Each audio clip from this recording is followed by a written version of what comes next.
খুব ভোরে তের ফোনটা আচমকাই বেজে উঠল। ফোনের অপর পাশের আবেশিত কণ্ঠ শুনে ঘুম ঘুম চোখে স্ক্রিনে তাকাতে জাংকুকের ছবি ভেসে উঠেছে। তার সঙ্গে সেভ করা নামটা। সহসা অষ্টাদশীর ষষ্ঠ ইন্দ্রিয় সতেজ হয়ে উঠেছে। এক মুহূর্তে চোখ থেকে ঘুমের রেশ কেটে গেল। অক্ষিযুগল প্রশস্ত হলো। তে উৎকণ্ঠী হয়ে বলল, জাংকুক ভাই। এই প্রথমবার জাংকুক নিজ থেকে কল করেছে। আধলা ঘুমে থাকায় জাংকুকের কণ্ঠ ঠিকমতো বুঝতে পারেনি। তে এক লাফে বিছানায় বসে ফোন কানের কাছে নিতে পুনরায় জাংকুকের নিঃশব্দ কণ্ঠ ভেসে আসে। ম্যাম, আপনার দর্শন পেতে আর কতক্ষণ অপেক্ষা করতে হবে? তে ব্রো কুঁচকে একবার স্ক্রিনে তাকাচ্ছে, আরেকবার ফোন কানে ধরছে। কি হচ্ছে কিছুই বুঝতে পারছে না। নাম্বারটা জাংকুক ভাইয়ের নামেই সেভ করা। কণ্ঠস্বরও জাংকুক ভাইয়ের, কিন্তু জাংকুক ভাই তো কখনো এভাবে কথা বলেন না। তের মাথা চক্কর দিচ্ছে। তে ফোন কানে ধরে আশেপাশে তাকালো। জেনি আর সবাই গভীর ঘুমে তলিয়ে আছে। জাংকুক পক্ষান্তরে মৃদু স্বরে ডাকলো, ম্যাম। জি, আপনি কি এখনো ঘুমাচ্ছেন? না তো, কষ্ট করে একটু ব্যালকনিতে আসবেন। তে ফোন বিছানার উপরে রেখে এক হাত দিয়ে অন্য হাতে চিমটি কেটে নিজেই উফ করে উঠলো। বুঝতে পারলো এটা স্বপ্ন নয়, সত্যি। ফোন কানে ধরে আড়মোড়া ভাঙতে ভাঙতে বিছানা থেকে নেমে হুড়মুড়ি করে ব্যালকনিতে পা দিতে কপাল কুঁচকে সরণিতে তাকালো। পূর্ব দিগন্তে উদিত সূর্যের আলোয় তে ঠিক মতো তাকাতে পারছে না। চোখ কষলে কয়েকবার পিটপিট করে স্বাভাবিক দৃষ্টিতে তাকাতেই নজর পড়ে উঠানের মাঝ বরাবর একটা চেয়ারে হেলান দিয়ে পায়ের উপর পা তুলে জাংকুক ভাই বসে আছেন। পরনে কালো হুডি, এক হাত হুডির পকেটে, অন্য হাতে কানে ফোন ধরে তাকিয়ে আছে ব্যালকনির দিকে। পূর্বাভিমুখে বসায় শীতের সকালের অনুচ্চ আলোয় জ্বলজ্বল করছে জাংকুকের মুখবিবর। তে স্থির দৃষ্টিতে জাংকুককে দেখছে। হুডিতে জাংকুক ভাইকে মারাত্মক সুন্দর লাগছে। চোখ বন্ধ করে দীর্ঘশ্বাস ছেড়ে পুনরায় তাকালো। এদিকে জাংকুকের চোখে সূর্যরশ্মি আছড়ে পড়ছে। সেই রশ্মি উপেক্ষা করে অতি সংকীর্ণ লোচনে তেকে দেখছে। আংশিক সময়ব্যাপী চলে এই দৃশ্য। জাংকুক আচমকা গলা খাকারে দিয়ে বলল, ফ্রেশ হয়ে 10 মিনিটের মধ্যে নিচে আসেন। কেন? আমি বলছি তাই। আচ্ছা। কান থেকে ফোন নামাতে যাবে অমনি জাংকুক আবার ডাকলো, ম্যাম শুনেন। জি স্যার বলুন। খালি পায়ে আসবেন, রাখছি। জাংকুক কল কেটে দিয়েছে, তবে দৃষ্টি এখনো তেতে নিবদ্ধ। তে কয়েক সেকেন্ড স্থির থেকে হঠাৎই হুড়োহুড়ি করে রুমে চলে গেছে। হাতের মেহেদি তোলা হয়নি। 10 মিনিট সময়ের মধ্যে নিচে যেতে হবে, তাই তাড়াহুড়ো করছে। এত সকালে বেশিরভাগ মানুষই ঘুমে। যারা উঠেছেন তারা সবাই রান্নার কাজে ব্যস্ত। তে চুপি চুপি ঘর থেকে বেরিয়ে আসলো। 10 মিনিটের আগেই তে নিচে চলে আসছে। জাংকুক মাথা নিচু করে ফোন চাপতেছিল। আচমকা নুপুর পরা আলতারাঙা পায়ে নজর পড়তেই জাংকুক আটকে উঠে সঙ্গে সঙ্গে ফোন পকেটে রেখে চোখ তুলে তাকালো। তে জাংকুকের ঠিক সামনে দাঁড়ালো। আপনি কি রাতে ঘুমাননি? ঘুম আসছিল না হাতটা দেখে। তে হাত বাড়িয়ে মেহেদিটা দেখালো। মেহেদির গাঢ় রং দেখে জাংকুক মৃদু হাসলো। তে শীতল কণ্ঠে বলল, রাতে কিছু বলতে পারিনি। এর কথা শেষ হওয়ার আগেই জাংকুক আর চোখে চেয়ে প্রশ্ন করলো, কি বলতে? থ্যাংক ইউ জাংকুক ভাই, এত সুন্দর করে মেহেদি দিয়ে দেওয়ার জন্য। জাংকুক নিঃশব্দে হাসলো। ওয়েলকাম। এই মেহেদি দেখে কান্না করে দিস কিনা এই টেনশনে ছিলাম। কাঁদবো কেন? সবাই সুন্দর করে দিয়েছে, তোরটা সুন্দর হয়নি বলে যদি কান্না করিস? জীবনেও না, আমারটা সবচেয়ে বেশি সুন্দর হয়েছে। চল এখন। জাংকুক উঠে হাঁটতে শুরু করেছে। তেও গুটি গুটি পায়ে হাঁটছে। মামাদের বাড়ির পেছন দিকে মাটির রাস্তায় পা দিতেই তে শুধালো, আমরা কোথায় যাচ্ছি জাংকুক ভাই? তোকে নিয়ে পালাচ্ছি। আকস্মাত তে বিষম খেলো। জিজ্ঞাসা চোখে তাকিয়ে শুধালো, কোথায়? কোন এক কোলাহল শূন্য নিঃস্বর্গে। তে আর কিছু বলতে পারলো না। শীতের সকালে এলোমেলো ঠান্ডা হাওয়া, তার সাথে জাংকুকের বলা কথা। তের মনে অজানা শিহরণ জাগে। অষ্টাদশীর আখি জোড়ায় রঙিন স্বপ্ন। জাংকুক ভাই তাকে নিয়ে পালাবে, এটা ভাবতেই হৃদয়ে বসন্ত দোলা দিচ্ছে। বুকের ভেতর কে যেন অবিরাম ঢোল পেটাচ্ছে। মস্তিষ্কে ঘুরপাক খাচ্ছে নিঃশব্দ প্রেমানুভূতি। জাংকুক কিছুটা এগিয়ে গিয়ে নিরস্ত হলো। পেছন ফিরে দেখলো তে এখনো আগের জায়গাতেই দাঁড়িয়ে আছে। Ma'am, are you okay? জাংকুকের কণ্ঠস্বর কানে আসতেই কল্পনার জগৎ থেকে বেরিয়ে কোমল কণ্ঠে জিজ্ঞেস করলো, আপনি আমাকে ম্যাম কেন বলছেন? ভয়ে? মানে? শীতকালে এত সকাল সকাল আপনাকে ঘুম থেকে উঠালাম, কখন জানি ফোঁস করে রেগে যান, তাই। আপনি আমায় ভয় পান জাংকুক ভাই? মাঝে মাঝে। তে হতবাক, চোখ বড় বড় করে চেয়ে আছে। তের অবিশ্বাস্য চাহনি দেখে জাঙ্কুক ভ্রু নাচালো। তে লাজুক হেসে চিবুক নামালো, ঠোঁট জুড়ে বিশ্বজয়ের হাসি, মুখবিবরে প্রাপ্তির ছাপ। তের লজ্জামাখা হাসি দেখে জাঙ্কুক মুচকি হাসলো। কথা না বাড়িয়ে জাঙ্কুক খালি পায়ে এগিয়ে যাচ্ছে। জাঙ্কুকের পিছু পিছু তেও হাঁটছে। তের ঠোঁট থেকে হাসি যেন সরছেই না। গতকাল থেকে জাঙ্কুক ভাইয়ের আদতে অষ্টাদশীর হৃদয়ে তোলপাড় বেড়েছে কয়েক গুণ। জাঙ্কুক ভাইয়ের কথা, যত্ন, ব্যবহার, চাহনি সবকিছুই জানান দিচ্ছে। জাঙ্কুকের হৃদয়ের অস্পষ্ট বরফ গলতে শুরু করেছে। অষ্টাদশী স্পষ্ট রূপে বুঝতে পারছে তা। নিজেকে জাঙ্কুক ভাইয়ের গার্লফ্রেন্ড ভাবছে আর বারবার লজ্জায় আড়ষ্ট হচ্ছে। জাঙ্কুকের পেছন পেছন তে মাটির রাস্তা পেরিয়ে বিস্তীর্ণ মাঠে পা রাখতেই কেঁপে উঠল। শিশিরে ভিজে আছে সবুজ ঘাস। এতক্ষণ যাবৎ জাঙ্কুককে এমন ভাবে অনুসরণ করছিল যেন আশেপাশে তাকানোর মতো সময় নেই। পলক ফেললেই হারিয়ে যাবে শখের পুরুষ। অষ্টাদশী উষ্ণ পায়ের স্পর্শে শিশিরে ম্লান ঘাস মারিয়ে যাচ্ছে। হৃদয় দুলছে শীতল হাওয়ায়। ব্যস্ততম শহরে মাটির স্পর্শ পাওয়া দুষ্কর। প্রকৃতির সাথে প্রিয়জনের সান্নিধ্যে তের মনে প্রেম প্রেম অনুভূতি যাচ্ছে। জাঙ্কুক যেখানে পা ফেলছে, জাঙ্কুকের পায়ের ছাপ দেখে তেও ঠিক সেই জায়গাতেই পা ফেলছে। বেশ কিছুটা যাওয়ার পর জাঙ্কুক ঘাড় ঘুরিয়ে তাকায়। তের কাণ্ড দেখে কপাল কুঁচকালো, মৃদু হেসে সামনের দিকে ঘুরলো। পাগলের পাগলামিতে আসক্ত জাঙ্কুক। বিশাল আকৃতির মাঠের পরেই কয়েক সারি ঘর, আশেপাশে নানান রকমের গাছ। দুইটা ঘরের মাঝে বরাবর সরু রাস্তা। তে একান্তে জাঙ্কুককে অনুসরণ করেই চলেছে। ইহজগতের আর কোনো কিছুতেই মনোযোগ নেই তার। বাড়িগুলো পেরিয়ে কিছু দূর গিয়ে জাঙ্কুক পিছু ঘুরলো। তৎক্ষণাৎ তের মাথা থেকে জাঙ্কুকের বুকে। তে কুষ্ঠায় দুপা পিছিয়ে চোখ তুলে তাকালো। এভাবে জাঙ্কুক ভাইয়ের পিছনে আয়। জাঙ্কুক ভাই যদি রেগে যায়? আতঙ্কে তের বুক কাঁপছে, কিন্তু জাঙ্কুকের অভিব্যক্তি বোঝা গেল না। তের সামনে থেকে সরে পাশে দাঁড়াতেই তে বিপুল চোখে তাকালো। দৃষ্টির সীমানা জুড়ে হলুদ রঙের সর্ষে ফুল। আশ্চর্য নয়নে চেয়ে আছে তে। এত সর্ষে ফুল একসঙ্গে কখনো দেখেনি সে। কয়েক মুহূর্তের জন্য স্তব্ধ হয়ে গেছে। জাঙ্কুকের দিকে তাকাতেই জাঙ্কুক মুচকি এসে বলল, একখণ্ড হলুদের রাজ্যে আপনাকে স্বাগতম। যেখানে নেই শহরের কোনো কোলাহল, নেই কোনো নিষিক্ত অনিল, সবটুকু জুড়ে শুধু স্নিগ্ধতা। নীল আকাশ আর প্রকৃতি জুড়ে সরিষা ফুল। এই মনোমুগ্ধকর দৃশ্য দেখে অনুভূতিরা অষ্টাদশীর হৃদয়ে ছুঁয়ে যাচ্ছে। প্রকৃতি নিরন্তর আনন্দিত। সরিষা ফুল তার এক প্রতিপদ নিদর্শন। দিগন্ত জোড়া মাঠের প্রতিটা সরিষা ফুলে জমে আছে শিশিরের কণা। সেই দৃশ্য দেখে তের মন প্রেমের রঙে সুশোভিত হয়ে গেছে। তে গুটি গুটি পায়ে এগিয়ে আলতো হাতে শিশিরে ভেজা সরিষা ফুল স্পর্শ করলো। তে আনমনে ছুটে যাচ্ছে। কিছু দূর যাওয়ার পর হঠাৎ থমকে দাঁড়ালো। পিছন ঘুরে দৌড়ে জাঙ্কুকের কাছে চলে আসছে।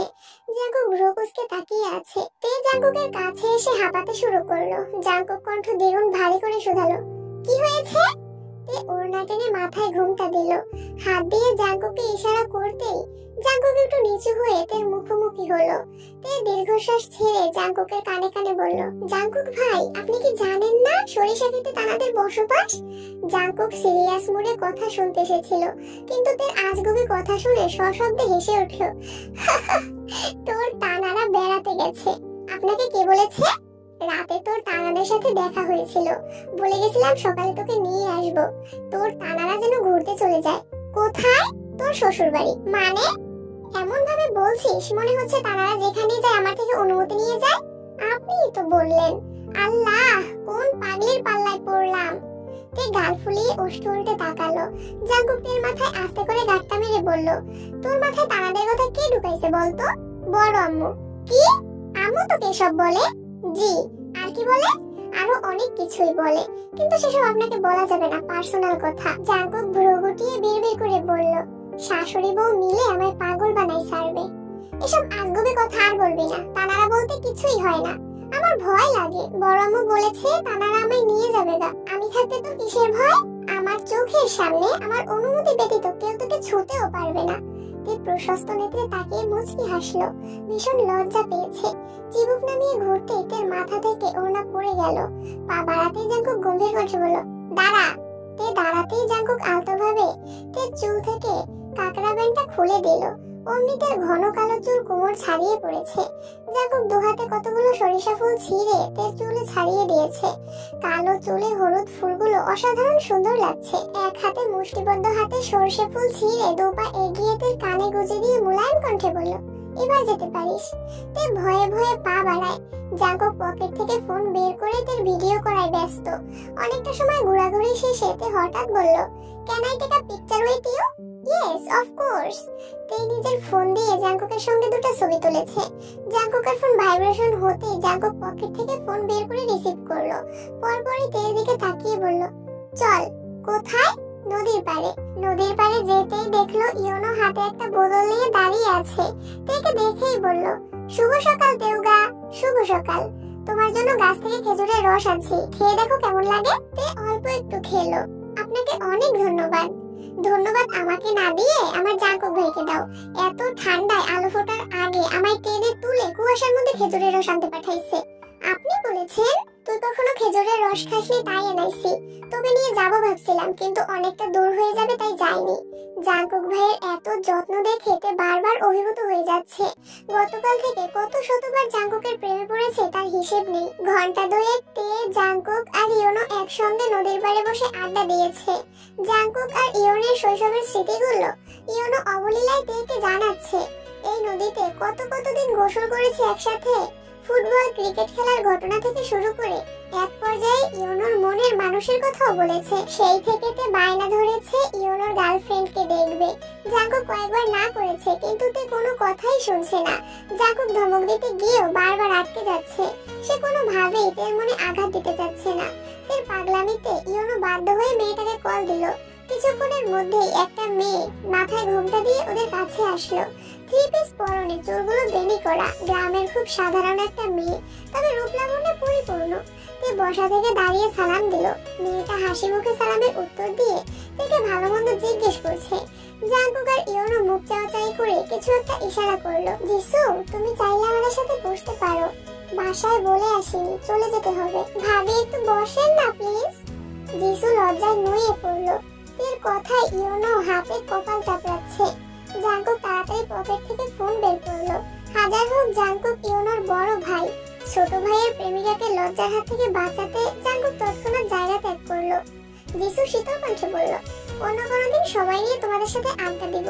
ঠিক আছে আপু। যিসু যেতে নিলে ইয়োনো পিছু ডাকে। ইয়োনো আর যিসুকে কথা বলতে দেখে তে কিছুটা সরে দাঁড়ালো। জাঙ্কুক ফোনে কথা বলতে বলতে তেকে ডাকলো, চল বাড়ি যাই, সবাই খুঁজছে। জায়গাটা অনেক সুন্দর, আর একটু পরে গেলে হয় না? নো ম্যাম, এখনই যেতে হবে। তে মন খারাপ করে হাঁটতে শুরু করলো। জাঙ্কুক তে থেকে কিছুটা পিছনে জেহপের সাথে কথা বলে বলে হাঁটছিল। অফিসের কিছু কাগজপত্রের ঝামেলা হয়েছে, সেসব নিয়েই কথা বলছে। ইয়োনো দৌড়ে এসে জাঙ্কুকের উদ্দেশ্য করে বলে, নিজের কাজ শেষ অমনি আমার ফেলে চলে যাচ্ছ নাকি? তোর কথা বলার সুযোগ দিয়ে আসলাম। সুযোগ না ছাই, তোমরা আসতেই ভয়ে পালাইছে। জাঙ্কুক মৃদু হেসে জেহপের সঙ্গে কথা বলায় মনোযোগ দিল। জাঙ্কুক আর ইয়োনো তেকে মাটির রাস্তা পর্যন্ত এগিয়ে দিল। তে মুখ গুমরা করে বাড়িতে ঢুকলো। উঠোনে দাঁড়িয়ে আশেপাশে চোখ বোলাচ্ছে। অনেক বেলা হয়ে যাওয়ায় বাড়ির সব মেহমান উঠে পড়েছে। সবাই কাজে ব্যস্ত। তে ঘরে ঢুকতে গেলেই পেছন থেকে ডাকলো, বনু। তে পেছন ফিরতেই দেখলো সুগা। তে উত্তেজিত কণ্ঠে বলল, ভাইয়া কখন আসছো? একটু আগেই আসছি। কোথায় গেছিলি? নদীর পাড়ে। একা গেছিলি? না, জাঙ্কুক ভাই আর ইয়োনো ভাইয়াও ছিল। ও আচ্ছা। ভাই এখন কোথায়? বাড়ির পেছনে। রোয়া তেকে ডেকে নিয়ে গেছেন। সকাল থেকে খাওয়া হয়নি। সুগা বেরিয়ে গেছে জাঙ্কুকের সঙ্গে দেখা করতে। সুগা বাড়ি থেকে নামতে গিয়ে ইয়োনো আর জাঙ্কুককে দেখে থমকে দাঁড়ালো। ইয়োনো সুগাকে দেখে ছুটে এসে জড়িয়ে ধরে উদ্বিগ্ন কণ্ঠে বলল, কি রে, কেমন আছিস? আলহামদুলিল্লাহ, তুই কেমন আছিস? ভালোই ছিলাম, কিন্তু ভাইয়ার অবস্থা দেখে আর ভালো থাকতে পারছি না। কেন, কি হয়েছে? বিশ্বাস করবি কিনা জানি না, গতকাল সারা রাত গেছে। ভাইয়া 1 মিনিটের জন্য ঘুমায়নি। আমি যতবার সজাগ হয়েছি ততবারই দেখি ভাইয়া বারান্দায় দাঁড়িয়ে আছে, নয়তো শুয়ে তোর বোনের ছবি দেখছে। একটা মানুষ কেমনে নির্ঘুম রাত কাটায়, এর জ্বলজ্বন্ত প্রমাণ হলো ভাইয়া। ভাইয়ার এই অবস্থা দেখে আমি ভয় পেয়ে গেছিলাম। জাঙ্কুক ক্রোধিত আঁখিতে ইয়োনোর দিকে তাকিয়ে আছে। ইয়োনো জাঙ্কুকের মুখের পানে চেয়ে পুনরায় সুগাকে বলল, তোর বোনকে তাড়াতাড়ি বিয়ে দে। বিয়ে দেওয়ার ক্ষমতা যদি আমার হাতে থাকতো তাহলে অনেক আগেই বিয়ে দিয়ে দিতাম। আমার বিয়ে নিয়ে গবেষণা করতে হবে না, হানসুই আপুর বিয়েতে ফোকাস কর। এত সকালে চলে আসলি যে? হানসুই আপু ভোরবেলা থেকে কল দিতে দিতে আমার ঘুমের 14টা বাজায় দিচ্ছে। একা পোলাতে পারছিস না বলে আব্বুকে আর বড়াব্বুকে নিয়ে কল দিয়েছে। বাধ্য হয়ে ঘুম থেকে উঠে রওনা দিতে হয়েছে। বাইক আনছিস? হ্যাঁ, এই নাও চাবি। জাংকুক চাবি নিয়ে বাড়িতে চলে গেছে। ইউনো আর সুগা কিছুক্ষণ কথা বলে, যে যার মতো ব্যস্ত হয়ে গেছে। তে বসে বসে জাংকুকের সঙ্গে তোলা সেলফিগুলো দেখছে। সেখান থেকে একটা ছবি ফেসবুকে ডেতে পোস্ট করে ফোন ব্যাগে রেখে গোসলে চলে গেছে। এদিকে জিমিন ক্লাস শেষ করে ফেসবুকে ঢুকে এর ডে দেখে রীতিমতো শক খেয়েছে। জাংকুক ভাইয়ের সাথে তে ছবি পোস্ট করেছে, এটা বিশ্বাসযোগ্য নয়। পাশে এক বান্ধবীকে বলল চিমটি কাটতে, বারবার ছবিটা দেখছে। খুশিতে জিমিনের চোখ ছলছল করছে। ডে পোস্টে রিপ্লাই দিয়েছে, কল দিয়েছে, তে নেটে নেই। আনন্দে জিমিনের হাত কাঁপছে। তে নাম্বারে বারবার কল দিচ্ছে, তে রিসিভ করছে না। তের সাথে কথা না বললেও শান্তি পাচ্ছে না। 10-15 বার তেকে কল দেওয়ার পর সুগার নাম্বারে ডায়াল করলো। সুগা কল রিসিভ করে সালাম দিল। জিমিন সালামের উত্তর দিয়ে উত্তেজিত কণ্ঠে শুধালো, তে কোথায়? বলো তো। এখানে নেই কেন, কি হয়েছে? একটু দরকার ছিল, তেকে দেওয়া যাবে? আচ্ছা ওয়েট করো, আমি দেখছি। এখন কোথায় তুমি? ভার্সিটিতে? সব ঠিক আছে তো? মনে হচ্ছে কোনো বিষয় আপসেট? আপসেট না, এমনি তের সাথে একটু কথা ছিল। সুগা কথা বলতে বলতে তের রুমে গিয়ে ফোন দিয়ে আসছে। তে জিমিনের সাথে কথা বলে একেবারে রেডি হয়ে সুগার ফোন নিয়ে নিচে নামছে। সুগাকে খুঁজতে খুঁজতে গেট পর্যন্ত চলে গেছে। গেটের কাছে সুগা, ইয়োনো সহ হানসুইর আরো কয়েকটা কাজিন কাজ করতেছিল। জাঙ্কুক এখানে নেই। তে ডাকতেই সুগা উঠে এসে ফোনটা নিল। তে চলে যেতে নিলে সুগা গম্ভীর কণ্ঠে শুধালো, তোর ফ্রেন্ড কল দিয়েছিল কেন? ক্লাসের জন্য। কাল ক্লাস আছে? হ্যাঁ। তে যেতে নিলে সুগা পুনরায় ডাকলো, শোন। তে মুখ গোমরা করে বলল, আমি জানি তুমি কি বলবা। কি বলবো? বলবা বরযাত্রী আসলে ঘর থেকে যেন বের না হই, কারোর সাথে যেন কথা না বলি, খাবার ঘরে নিয়ে খাওয়া, এসবই তো। না, এসবের কিছুই বলবো না। তুই যেখানে ইচ্ছে ঘুরতে পারিস। সত্যি? তবে একা যাবি না, জেনিকে সাথে নিয়ে যাবি। আচ্ছা, কিন্তু তুমি কি বলতে চাইছিলা? চুল ছেড়ে ঘুরিস না, হিজাব পরে আসিস। ঠিক আছে ভাইয়া।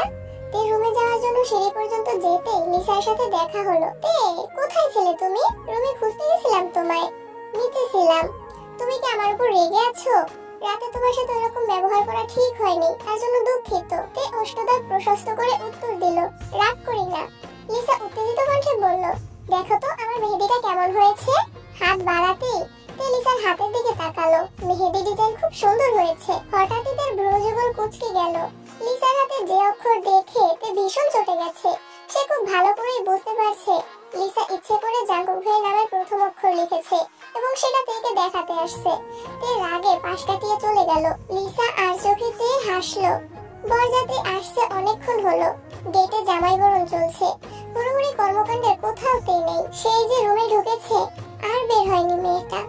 জেনি বমিওদের সাথে আছে। সুগা টেনশনে পড়ে গেছে। হিজাব পড়তে বলায় কোন রেগে গেল কিনা।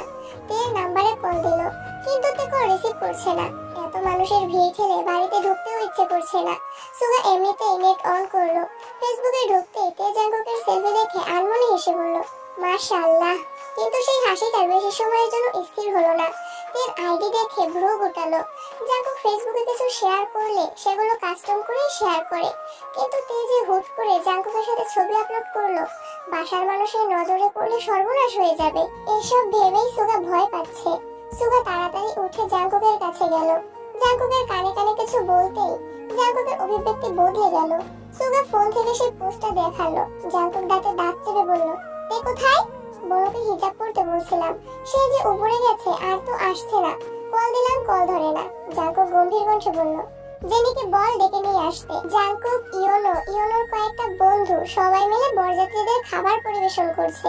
সুগাও চেয়েছিল, কিন্তু মামারা রাজি হননি। জাঙ্কুক ওনাদের বোনের ছেলে। জাঙ্কুকের প্রতি যতটুকু অধিকারবোধ আছে সুগার প্রতি ততটুকু নেই। তাই সুগাকে ওনারা মেহমানের মতোই যত্ন করছে, কোনো প্রকার দায়িত্ব দিচ্ছেন না। জেনি রুম থেকে তেকে নিয়ে নামছে। আত্মীয় আর বরযাত্রীদের ভিড়ে উঠোনে পা রাখার জায়গা নেই। বইয়ম, জেনি, তে আরো কয়েকজন কাজিন নতুন জামাইয়ের সঙ্গে দেখা করতে স্টেজে গেল। জামাইয়ের সাথে কথা বলে আসার সময় একটা ছেলে পাশ থেকে ডেকে বলল, এক্সকিউজ মি। জেনি আর তে দুজনেই পাশ ফিরল, কিন্তু কিছু বলল না। ছেলেটা পুনরায় বলল, আপনারা বউয়ের কি হন? বোন। কেন? তাহলে তো তোমরা আমার বিয়াইন হও। তা তোমার পাশের জনের নাম কি? নাম দিয়ে আপনার কাজ কি?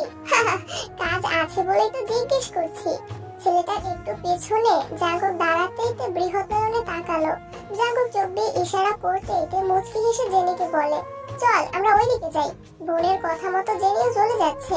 ওই ছেলে পুনরায় পিছু ডাকে, এই সুন্দরী, তোমার হাসিটা খুব সুন্দর, প্লিজ তোমার নামটা বলে যাও। এই যে মিস্টার, সুন্দরী নাম আমি আপনাকে বলছি, আপনি বরং একটু ওইদিকে আসুন। বরযাত্রী খাওয়ানো শেষে বাড়ির সব কাজিনদের খেতে বসানো হয়েছে। জাঙ্কুক ইচ্ছাকৃত তেদের টেবিলের দায়িত্ব নিয়েছে যাতে মন মতো খাওয়াতে পারে। সুগার কথা মতো তে হিজাব পরেই এসেছে। গাঢ় বেগুনি রঙের একটা গর্জিয়াস ড্রেস পরেছে, তার সঙ্গে ম্যাচিং হিজাব। হালকা করে সাজুগুজু করেছে, তবে সবসময়ের মতো মায়াবী লাগছে। জাঙ্কুক খাবার দিতে দিতে বেশ কয়েকবার আর চোখে তাকাচ্ছে। খাওয়ার শেষ পর্যায়ে জাঙ্কুক হঠাৎ তেকে তীক্ষ্ণ দৃষ্টিতে পরখ করলো। সহসা জাঙ্কুকের অভিব্যক্তি বদলে গেছে, অখিযুগল ক্রোধে জ্বলছে। সঙ্গে সঙ্গে জাঙ্কুক জায়গা ত্যাগ করলো। তে কলতলা থেকে হাত ধুয়ে ফেরার পথে জাঙ্কুককে দেখেই থমকে গেল। জাঙ্কুকের ক্রোধিত আঁখি দেখে তের অন্তরাত্মা শুকিয়ে যাচ্ছে। জাঙ্কুক রুদ্রমূর্তি রূপ দেখে তে ভয়ে ঢোক গিলল। জাঙ্কুক তের হাত নিজের কাছে টেনে খুললো। তের হাতে মেহেদি দিয়ে জাঙ্কুক লেখা। জাঙ্কুক রক্তাভ দু চোখে নিজের নামটা দেখলো। দেখেই বোঝা যাচ্ছে কাপা কাপা হাতে তে নামটা লিখেছে। জাঙ্কুক কণ্ঠ 4 গুণ ভারী করে বলল, এসবের মানে কি? তে হাত টেনে নিজের পেছনে লুকালো। জাঙ্কুক দাঁতের দাঁত পিষে চলে গেছে। ভয়ে হাত পা কাঁপছে তের। কয়েক মিনিটের মধ্যে জাঙ্কুক একটা মেহেদি নিয়ে আসছে। তের হাত টেনে একটু মেহেদি নামের উপর রেখে বৃদ্ধাঙ্গুল দিয়ে নিজের নামটা লেপটে দিয়েছে। তে জাঙ্কুকের রক্তাভ চোখের দিকে অসহায়ের মতো তাকিয়ে আছে। যে মেয়ে ঠিক মতো মেহেদি ধরতে পারে না, সে মেয়ে আজ এত কষ্ট করে মেহেদি দিয়ে জাঙ্কুকের নাম লিখেছে। কোথায় জাঙ্কুক একটু খুশি হবে তা না, রেগে নামটা মুছে দিল। জাঙ্কুকের কার্যকলাপে তে গাল সহ পুরো মুখ লাল হয়ে গেছে। নিরুদ্যম ক্রোধে জাঙ্কুকের চোখ জ্বলছে। তে জড় বস্তু না স্তব্ধ হয়ে আছে, উষ্ণতায় অবিরাম কাঁপছে।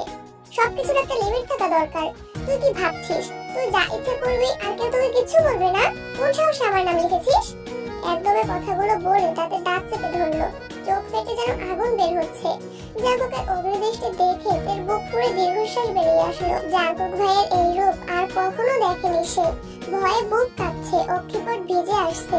হঠাৎ হাতে ব্যথা অনুভব হওয়ায় চিবুক নামিয়ে তাকালো হাতে। জাঙ্কুকের হাতটা এখনো শক্ত করে চেপে ধরে আছে। অতীব ব্যথা অনুভব হওয়া সত্ত্বেও মুখ ফুটে কিছু বলতে পারছে না।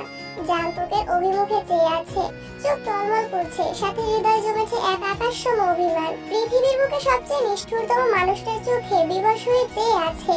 আকস্মাৎ পল্লব ঝাপটাতেই অষ্টাদশীর গাল বেয়ে নোনা জল গড়িয়ে পড়লো। জাঙ্কুক কপাল গুজিয়ে প্রখর নেত্রে খেয়াল করলো। প্রণয়ের নারীর চোখে পানি দেখে জাঙ্কুকের মেজাজ দ্বিগুণ পরিমাণে খারাপ হলো। চুপ, একদম কাঁদবি না। এক ফোঁটা পানি মাটি স্পর্শ করতে দেরি হলেও আমার হাত তোর গাল স্পর্শ করতে দেরি হবে না। ভয়েতে সর্বাঙ্গ কম্পিত হলো। ডান হাতে তাড়াতাড়ি করে চোখ মোছার চেষ্টা করলো। গাল বেয়ে অনর্গল নোনা জল গড়িয়ে পড়ছে। চোখ মুছে কুলাতে পারছে না। ভেতর ফেটে কান্না আসছে তার। কোনোভাবে সে ক্রন্দন আটকাতে পারছে না। বুকের ভেতর জমা অভিমানগুলো ক্রমশ বেড়েই চলেছে। জাঙ্কুক চোখ বন্ধ করে দীর্ঘশ্বাস ছেড়ে মনে মনে বলল, আমি জানি আমার গতিবিধি তোর হৃদয়ে আঘাত করছে, কিন্তু আমি নিরুপায়। বিশ্বাস কর, যেই হাত দিয়ে আজ নামটা মুছেছি সেই হাত দিয়ে একদিন তোর হাতে আমার নাম লিখে দিব। শুধু মেহেদি দিয়ে নয়, কাগজে কলমে লিখিত থাকবে, জীবন জাঙ্কুক শুধুই কিম তেইহংয়ের। সেই নাম হবে চিরস্থায়ী। পৃথিবীর কেউ কোনোদিন সেই নাম মুছতে পারবে না, ইনশাআল্লাহ।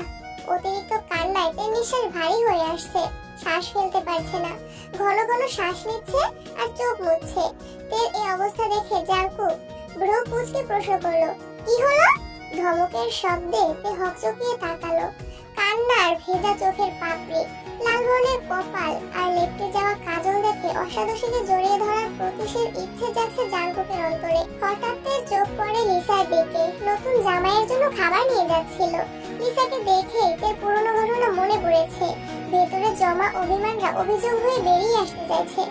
প্রতিনিয়ত থাপ্পড়ের ভয় না দেখে আপনি বলেন আমাকে একেবারে মেরে ফেলুন। দুনিয়ার সবাই ধোয়া তুলসী পাতা, একমাত্র আমি ব্যতীত।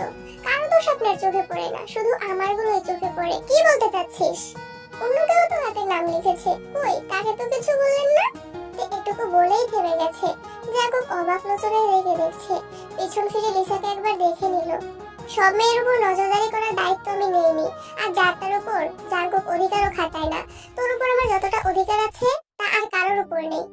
যে অধিকারের সবটুকু জুড়ে শুধু রাগ আর অসন্তোষ, প্রয়োজন নেই আমার সেই অধিকার দেখানোর। এর মুখে বিষ বাক্য শুনে জাঙ্কুক বিমোহিত নয়নে স্মিত মুখের পানে চেয়ে আছে।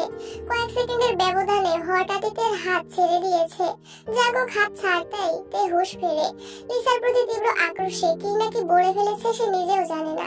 এদিকে জাঙ্কুক প্রবল চেষ্টায় নিজের রাগ নিয়ন্ত্রণ করতে চাচ্ছিল, কিন্তু তের কথায় সেই রাগ দ্বিগুণ বেড়েছে। হাতে থাকা মেহেদিটা ছুঁড়ে ফেলে দিল। তে জাঙ্কুককে দূর থেকে দেখে সুগা ভয়ে ততস্থ হয়ে যাচ্ছে। সঙ্গে সঙ্গে ওদের কাছে আসে। সুগা কাছাকাছি এসে নরম স্বরে তেকে ডাকলো, বনু।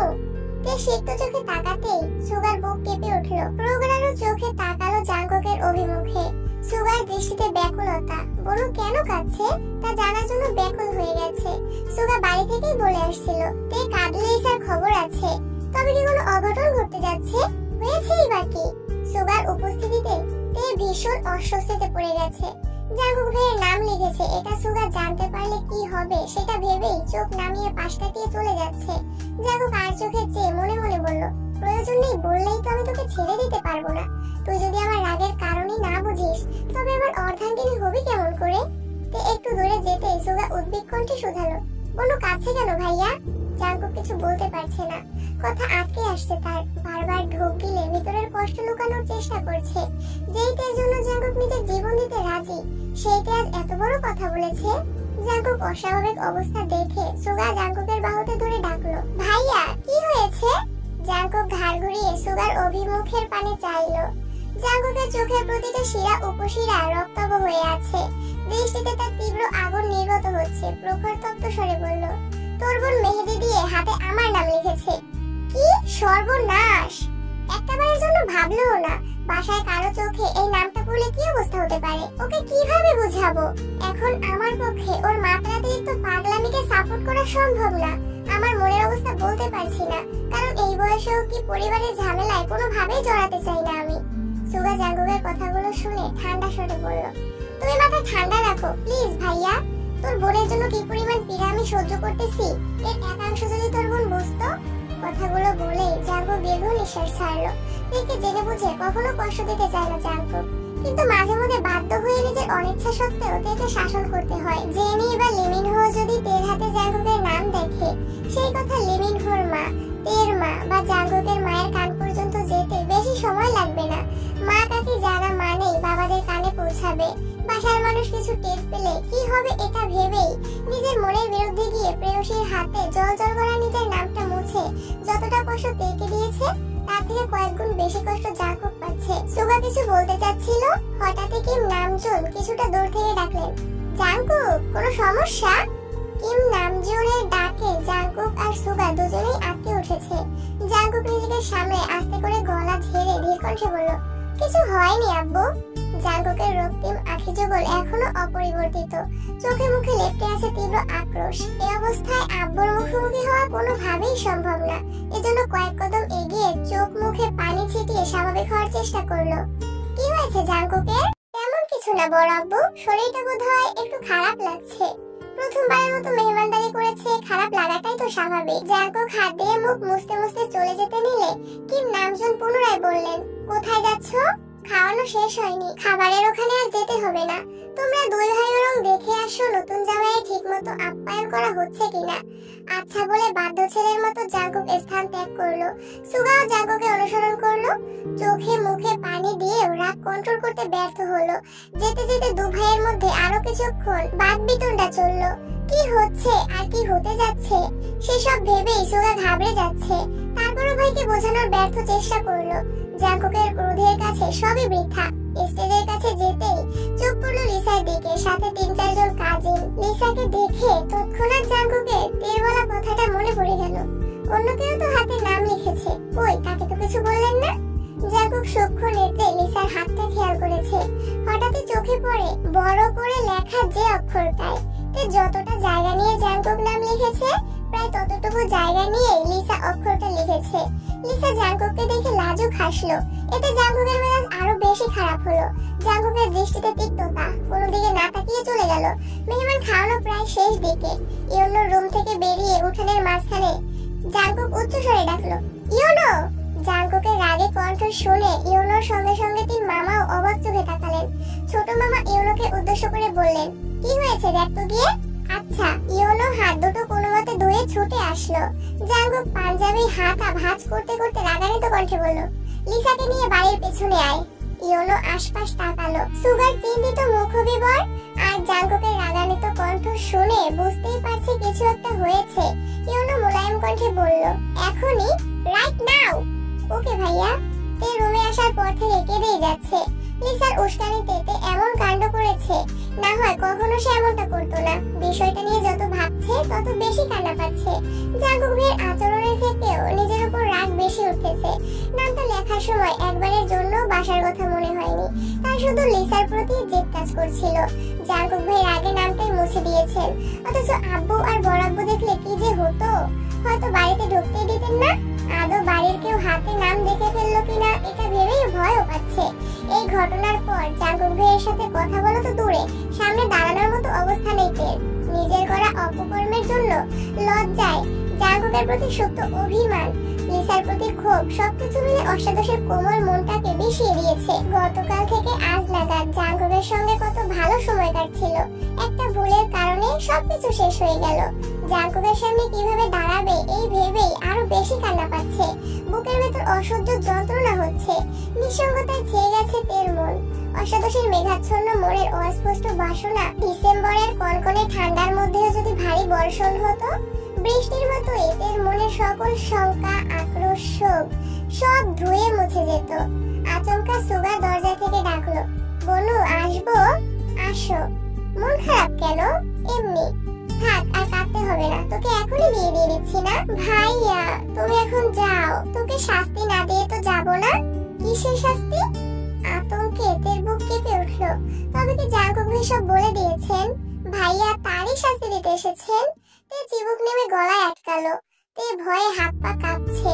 আজ কোনোভাবেই রক্ষে নেই। তুই যে শুধু ভাইয়ার সঙ্গে ছবি পোস্ট করলি, আমার সঙ্গে করলি না। কাজটা কি ঠিক করছিস? তে নিশ্চুপ, গলা শুকিয়ে কাঠ হয়ে গেছে, হাত পা অবশ হয়ে যাচ্ছে। তেকে কিছু বলার সুযোগ না দিয়ে সুগা আবারও বলল, এটার শাস্তি স্বরূপ তুই এখন ফ্রেশ হয়ে নিচে যাবি, আমার সাথে ছবি তুলবি, সেই ছবি পোস্ট করবি। তে প্রখর নেত্রে সুগাকে দেখলো। ভাইয়ার হাসি মুখ দেখে তে না চাইতেও হাসলো। তের মুখে হাসি দেখে সুগা স্বস্তি নিঃশ্বাস ছাড়লো। এদিকে জাঙ্কুকের রাগ, অন্যদিকে তের কান্না। ভাই হিসেবে দুদিকে সামলাতে হয়। সুগার কথা শুনে তের মনের ভয়ে আশঙ্কা কেটে গেছে। সকালবেলা ছবি পোস্ট করার সময় সুগার কথা মনে ছিল না তের। কোনো কিছু না ভেবেই জাঙ্কুকের সাথে ছবি পোস্ট করেছিল। সারাদিনে আর মোবাইল ধরা হয়নি। নিচে নামতে জেনি আর লিমিনহো দুজনেই ছবি তোলার জন্য ছুটে আসছে। সুগা আগেই ওদেরকে বলে গেছিল। সুগার সঙ্গে ছবি তোলার পর সুগা নিজেই সেখান থেকে একটা ছবি তার ফেসবুক আইডিতে পোস্ট করেছে। তারপর জেনি লিমিনহোর সঙ্গে নব দম্পতির সঙ্গে ছবি তুলেছে। জেনি হঠাৎই তার হাত ধরে প্রশ্ন করলো, আপু মেহেদি দিয়ে হাতটা এভাবে নষ্ট করেছো কেন? তে আপু তোমার হাতটা খুব পচা দেখাচ্ছে। তে মৃদু হাসলো। ভাই বোনদের তো বলতে পারবে না জাঙ্কুক ভাইয়ের নাম লেখার শাস্তি স্বরূপ জাঙ্কুক ভাই হাতটা নষ্ট করেছেন। হানসুই সবার দিকে এক পলক তাকিয়ে সুগাকে প্রশ্ন করলো, কিরে জাঙ্কুক কোথায়? ভাইয়া ফ্রেশ হতে গেছিল, আসতেছে। ও আচ্ছা। জাঙ্কুক ভাই আসছে শুনেই তের বক্ষস্থলে কম্পন শুরু হয়ে গেছে, পা কাঁপছে। জাঙ্কুকের মুখোমুখি হওয়ার জন্য অষ্টাদশের বিন্দুমাত্র সাহস বেঁচে নেই। চলে যাওয়ার জন্য দুপা বাড়াতেই জাঙ্কুক উপস্থিত হলো। পাঞ্জাবি পাল্টে খয়েরি রঙের শার্ট সাথে কালো প্যান্ট ইন করে পড়েছে। ভেজা চুলগুলো হাত দিয়েই সেট করেছে।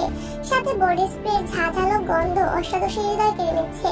যতই রাগ, অভিমান আর মনোমালিন্য থাকুক না কেন, প্রিয়জনের উপস্থিতি যেন সব সমস্যার একমাত্র সমাধান।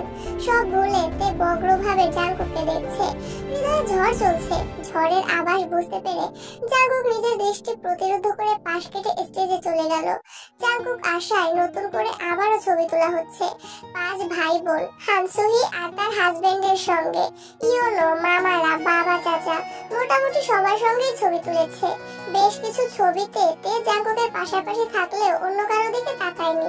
ছবি তোলা শেষ হতেই তে ইয়নজুনের পিছনে বাড়ির ভেতরে ঢুকে গেছে। ছোটবেলা থেকেই তের অভ্যাস, কারো প্রতি অভিমান হলে সেটা প্রকাশ করতে না পারলে গম্ভীর হয়ে যায়। কারোর সাথে বেশি কথা বলে না, মায়ের পেছনে ঘুর ঘুর করে। আচমকা বিয়ে বাড়ির অভিলাষ বদলে গেছে। চারিদিকে কান্নার রব। কনে পক্ষের জন্য সবচেয়ে কষ্টকর মুহূর্ত হলো কনে বিদায়। গায়ে হলুদ, মেহেন্দি, বিয়ে পর্যন্ত সবার মধ্যে যতটা আমেজ থাকে, কনে বিদায়ে সবটাই অভিসঙ্গে মিশে যায়। জন্মের পর থেকে 20-25 বছর এক বাড়িতে বেড়ে ওঠা মেয়েটাকে বাড়ি ছেড়ে চলে যেতে হয় এক অচেনা পরিবারে। বাবা মা ভাই বোনদের প্রতি এত বছরের ভালোবাসা, আবেগ, অনুভূতির বাঁধন ছিঁড়ে চিরতরে চলে যেতে হয়। বিয়ে নামক সামাজিক বন্ধনের কারণে বাবা মায়ের আদরের বড় করা রাজকন্যারা বাবার বাড়ির মেহমান হয়ে যায়। শুরু হয় নতুন এক জীবন, যে জীবনের প্রথম লড়াইটাই হলো অচেনা, অপরিচিত মানুষগুলোকে আপন করে নেওয়া। বড় মামার বড় মেয়ে হানসুই তাই সবার খুব আদরের। বড় মামা, মামি হানসুইর বাঁধ ভাঙা কান্না দেখে বিয়ে বাড়ির প্রতিটা মেহমান কাঁদছে। বোনকে জড়িয়ে ধরে বিরামহীন কাছে লিসা আর বমিও। বইয়মের থেকেও লিসার কান্নার গভীরতা অনেক বেশি। দুই বোনের সম্পর্ক ছিল বন্ধুর মতো। হানসুইর বড় ভাই না থাকায় জাংকুক, সোগা, ইয়োনোর আরেকটা কাজিনকে হানসুইর সাথে শ্বশুর বাড়ি যেতে হবে, তবে তারা রাতেই চলে আসবে। মেয়েদের মধ্যে ইয়োজাং আর বইয়ং যাচ্ছে হানসুইর সঙ্গে। সবার থেকে বিদায় নিয়ে নবদম্পতি গাড়িতে উঠলো। ফুল দিয়ে সজ্জিত এক সাদা রঙের প্রাইভেট কার ধীর গতিতে যাত্রা শুরু করেছে। গাড়ি চলছে ধীর গতিতে। হানসুই কেঁদেই যাচ্ছে। এক পাশে বইয়ং, অপর পাশে হানসুইর হাজবেন্ড। বাড়িতে আত্মীয় স্বজনদের কান্নার শব্দ। হানসুইর বিদায়ের পর আত্মীয়দের ভিড় ঠেলে সেই যে লিসা রুমে ঢুকেছে, রুম থেকে আর বের হয়নি। বিকেল থেকেই মায়ের সঙ্গে সঙ্গে ঘুরছে। হানসুই আপুর কান্না দেখে নিজের অজান্তেই এর চোখ বেয়ে অনর্গল জল পড়ছিল। মায়ের আঁচল দিয়ে চোখ মুছতে মুছতে আঁচল ভিজিয়ে ফেলেছে। আজ এত কাছে থেকে কোণে বিদায় দেখে তে নিজের প্রতি প্রচন্ড ভয় কাজ করছে। সে যে এত সামান্য কারণে কেঁদে একাকার অবস্থা করে, বিয়েতে কি অবস্থা হবে? তৎক্ষণাৎ মনে মনে বিড়বিড় করলো, জাংকুক ভাইকে বিয়ে করলে তো আমায় বিদায়ও দিবে না আর আমায় কাঁদতেও হবে না। কান্নায় ভেজা চোখ, গাল বেয়ে পড়া পানির দাগ, তার সঙ্গে মুখে অকৃত্রিম মায়াবী হাসি। একটা বয়স পর থেকে মেয়েটা সবকিছুর সঙ্গে নিজেকে তুলনা করে। তেমনি হানসুই আপুর বিদায় দেখে তিনি নিজের চিন্তায় মগ্ন হয়ে গেছে। তবে অকৃত্রিম, অকৃপণ হাসিটা বেশি সময়ের জন্য স্থির হতে পারেনি। জাংকুক ভাই লেপটে দেওয়া মেহেদির দিকে নজর পড়তেই মনটা খারাপ হয়ে গেল। আনমনে বিড়বিড় করে বলল, জাংকুক ভাইয়ের অনুভূতির রাজ্য জুড়ে কোন মহিয়সীর বসবাস? আমার হাত থেকে নাম মোছার কারণ কি শুধু পরিবার, নাকি অন্য কোনো রমণী? সন্ধ্যার বেশ খানিকটা সময় পর বিয়ে বাড়ির পরিবেশ কিছুটা স্বাভাবিক হয়েছে। জাংকুকের মামারা, জাংকুকের বাবা চাচ্চু, হানসুইর মামা, খালু সবাই একসঙ্গে আড্ডা দিতে বসেছেন। যার যার ব্যবসা, চাকরি, সন্তান নিয়ে কথা বলতে বলতে জাংকুকের বিয়ে নিয়ে কথা উঠেছে। কিম নামজুনকে প্রশ্ন করায় তিনি স্বাভাবিকভাবেই উত্তর দিয়েছেন, ছেলে রাজি থাকলে আগামী বছরই ছেলেকে বিয়ে করাবো। জেনি, তে, লিমিনহো হানসুইর কাজিনদের সঙ্গে কিছুক্ষণ গল্প করেছে। লিসা আপুকেও ডেকেছে, কিন্তু লিসা দরজাই খুলেনি।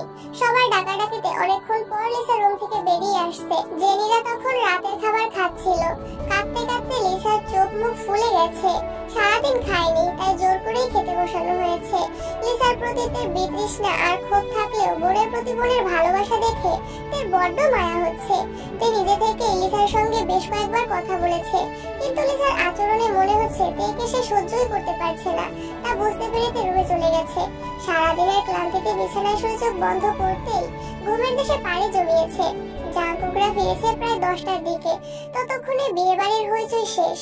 শীতের সময় 10টা মানেই গভীর রাত। মামিরা ব্যতীত সকলেই শুয়ে পড়েছে।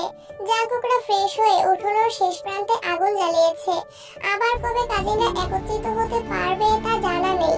দিনটাকে স্মরণীয় করে রাখতেই সমবয়সী সকলে গভীর রাতে আগুন পোহাচ্ছে আর সবার জীবনের গল্প বলছে।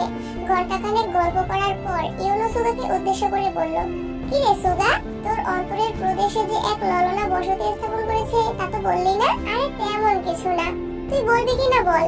কি বলবো? তুই তেউগার বান্ধবীকে কবে থেকে পছন্দ করিস? কিছুদিন হবে। আমি তো শুনছিলাম তুই অনেক বছর যাবত জিমিনকে ফলো করিস।